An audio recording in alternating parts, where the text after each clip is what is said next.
पेंचमधून आणून कोयनेच्या जंगलात हिरकणीला थेट सोडल्याचं आपण पाहिलं. मात्र चंदा आणि तारा यांबाबत असं करण्यात आलं नव्हतं. ताडोबातून आणल्यानंतर त्यांना विलग्न वासाच्या पिंजऱ्यात ठेवून काही दिवसांनी त्यांना चांदोलीच्या नैसर्गिक अधिवासात सोडण्यात आलं. मात्र हिरकणीला थेट जंगलात सोडण्यामागे म्हणजेच हार्ड रिलीज करण्यामागे बरीच कारणं आहेत. त्याच्या पाठीमागं असं कारण आहे की ही वाघीण आपण पेंच व्याघ्र प्रकल्पातून आणली. आणतानाच आपण तिची टेरिटरी पाहिली, जी पूर्ण हिली अँड्युलेटिंग टेरिटरी आहे, ज्याच्यामध्ये वॉटर बॉडीज आहेत. या वाघिणीचे जे प्रामुख्याने खाद्य आहे ते गवा किंवा सांबर असे मोठे प्राणी आहेत. आणि आपण या वाघीला जिथं रिलीज केली ते म्हणजे कोयना वन्यजीव अभयारण्य. याच्यामध्ये देखील सिमिलर पद्धतीचाच हॅबिटॅट आहे, सिमिलर पद्धतीचंच खाद्य उपलब्ध आहे. त्यामुळं आपण यांच्या नॅचरल हॅबिटॅटमध्ये फार बदल करत नाही.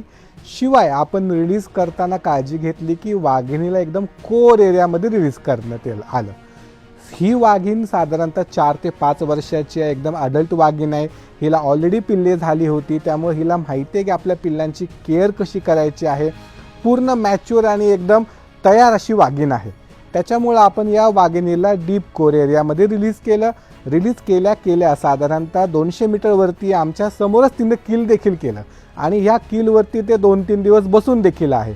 त्यामुळे अशी वाघीण ही फिट टू रिलीज आहे. नेचरमध्ये आपण जरी डायरेक्ट सोडली तरी देखील ती एकदम चांगल्या उत्तम पद्धतीने सर्वाईव्ह करू शकते आणि आपण पाहिलं की ती करत देखील आहे.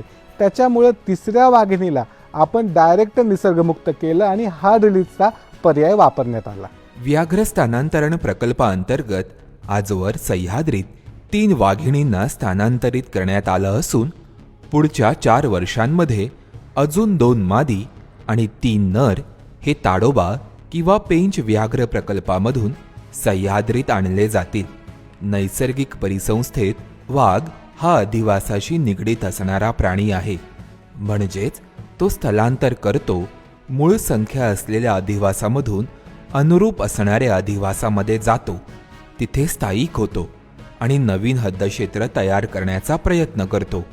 मात्र सलग वनक्षेत्र नसल्यास नैसर्गिक परिसंस्थेत या संपूर्ण क्रियेची गती ही मंद होते.